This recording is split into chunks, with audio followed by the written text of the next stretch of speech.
Kaya mo bang gumawa ng masamang bagay na may mabuting intensyon? Baka ikaw itong tinutukoy ko sa video na ito. Sa usapang moralidad, ang tingin lang natin dito palagi ay black and white. Kung hindi mabuti ang isang bagay, ibig sabihin masama ito. Ngunit alam mo ba na may parte ng moralidad ng tao na hindi mo masabi kung nasa linya ba ng tama o mali? Ito ang mga taong may morally gray mindset at yan ang pag-uusapan natin sa video na ito. Ang 10 senyales kung ang isang tao ba ay morally gray mag-isip. Hit the like and subscribe button dahil matinding aral na naman ang matututunan mo sa video na ito. Let's begin!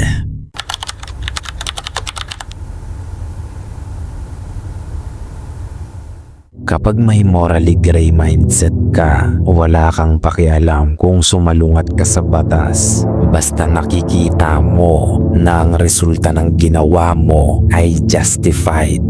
Mas nag-ooperate ka sa linya ng pagiging pragmatic kaysa strict morality. You don't care if something breaks a rule as long as the results is justified. Naunawaan mo ba yan? Bibigyan kita ng halimbawa rito. Kung sa moralidad na pananaw, alam nating pareho na mali ang magsinungaling. Ngunit sa mga taong may morally gray mindset, kung ang pagsisinungaling nila ay upang protektahan ang isang bagay o tao, hindi sila magdadalawang isip na gawin yan.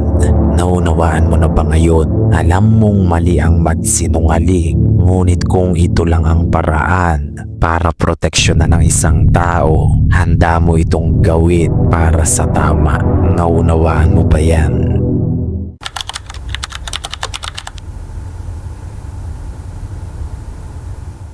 Ikaw ba yung tao na kapag nakakapanood ka ng mga movies, hindi mo agad-agad kinokondema yung kontrabida?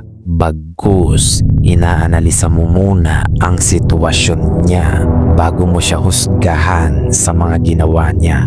Kung ganyan ka, maaring may morally gray mindset kang tao because you don't fully condemn the villains, but you analyze why they became that way. Naunawaan mo ba yan? Nakikita mo ng natural yung complexity sa motibo ng isang tao na madalas na i-invalidate ng mga taong nag-ooperate strictly sa morality.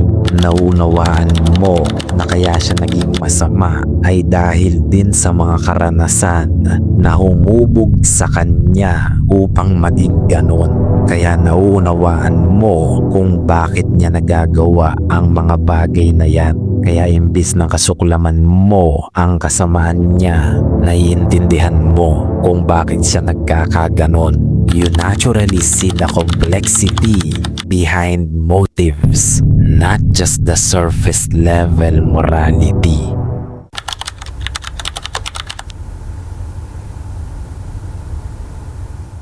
Ang mga taong may morally gray mindset, hindi yan basta-basta sumusunod sa isang bagay dahil lang sa iyon ang sinasabi nila sa iyong tama. They do not conform to what the society tells them what is right. Naunawaan mo ba yan? Kapag may morally gray mindset ka, hindi ka basta-basta kumikilos base sa kung ano ang sinasabi ng paligid mo na tama. You don't follow a side just because it is right.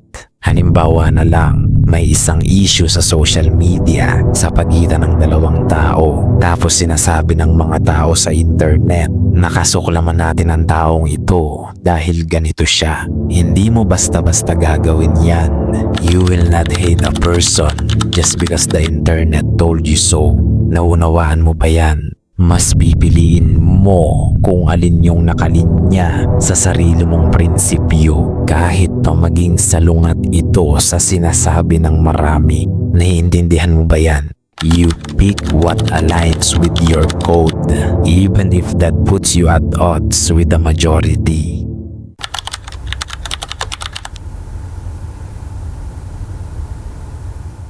Kapag may morally gray mindset ka, naniniwala ka sa hustisya, ngunit hindi sa hustisya na nakabase lang sa patakaran ng sistemang gobyerno. You believe that some people deserve things that the law cannot deliver. Nakakatakot yan dahil ito ang halimbawa niyan. Kapag may nanakit sa pamilya mo at talagang grabe ang ginawa, tapos sabi ng batas ay panghabang buhay na pagkakakulong raw ang parusa rito, para sa'yo hindi ito sapat. Hindi sapat ang panghabang buhay na pagkakakulong para sa hustisya.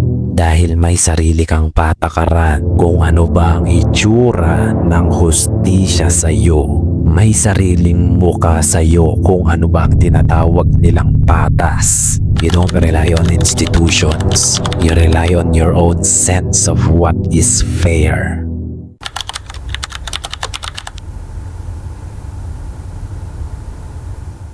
Ang mga taong morally gray mag-isip, hindi naka-fix ang rules o mga pananaw niyan sa buhay. Palaging contextual sila humusga. Palaging nakadepende sa context o sa sitwasyon. Wala silang fix na rules. Their morality adapts depending on the situation. Nag-a-adjust sila base sa survival, loyalty o strategy. Hindi dahil peke silang tao at mapagpanggap, kundi dahil nauunawaan nila na ang realidad ay hindi palaging black and white lang.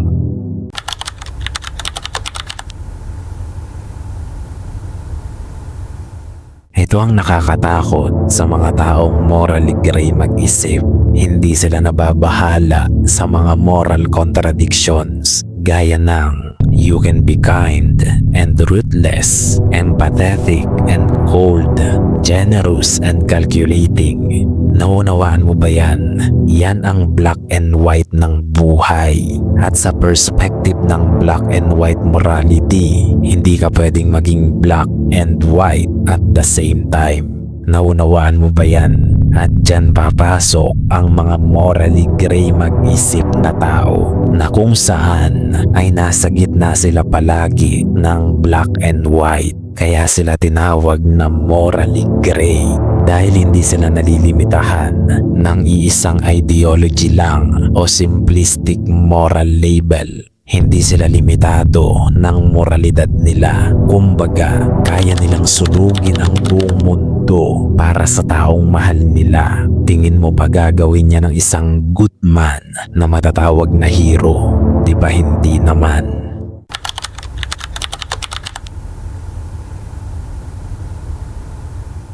Kung morally gray ka mag-isip, ibig sabihin, kayang-kaya mong mangmanipula ng tao kung gugustuhin mo. Ngunit hindi mo ito ginagawa dahil lang sa gusto mo. Kumbaga, alam mong masama ang mangmanipula ng tao, ngunit handa kang gawin ito kapag kailangan lang.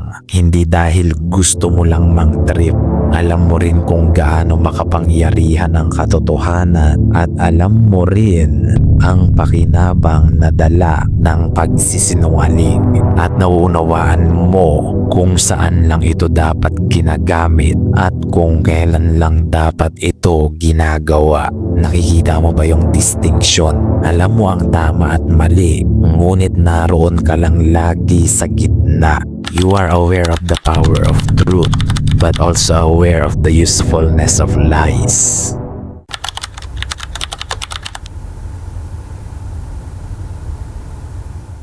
Ito naman ang kagandahan sa mga taong may morally gray mindset dahil nakikita nila kung ang isang tao ba ay mabuti talaga o mapagpanggap lang din. Tipong akala mo ay santo kung umasta, ngunit may itinatago palang kababuyan sa pagkatao. That's why morally gray people admire the person who is real, disciplined, and authentic. Mas kaya-aya sa mata mo yung mga taong totoo sa sarili at hindi pakitang tao lang. Yung mga taong tanggap nila na ganito sila, ngunit hindi nila ipinagyayabang kaysa magpanggap na malinis. Ganyan ang mga taong iniidolo mo at nire-respeto. Yan ang kagandahan sa mga taong morally gray mag-isip. They value self-control more than performative holiness.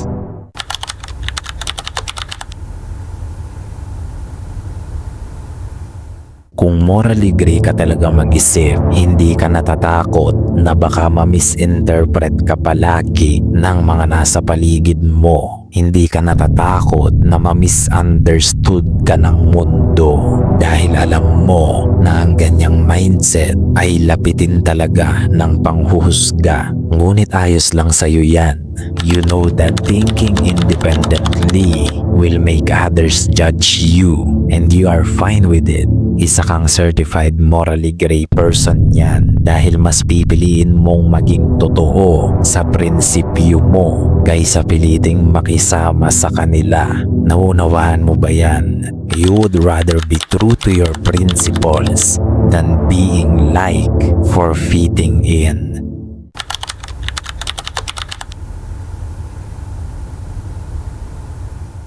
Ito ang nagdi-define o nagsasabi talaga na ang isang tao ay may morally gray mindset.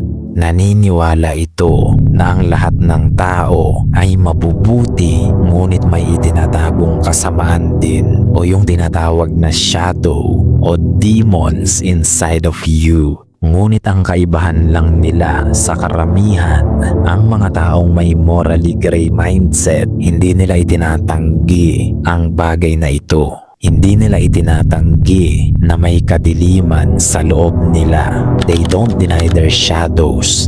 They acknowledge it and they use it. Naunawaan mo ba yan? They are using their own shadows. Ngunit ito ang kagandahan sa kanila. They are using their own shadows but they don't let it control them. Naunawaan mo ba yan? They don't let their shadows control them. Ginagamit mo yung shadows mo sa loob, ngunit hindi mo hinahayaang kontrolin ka nito. Yang balance na yan ang pinakang core ng morally gray archetype. Kaya kung nagustuhan mo ang topic na ito, hit the like and subscribe button. Gayunpaman, maraming ang makakapakinig, ngunit iilan lang ang makakaunawa. Hanggang sa muli, Lakan.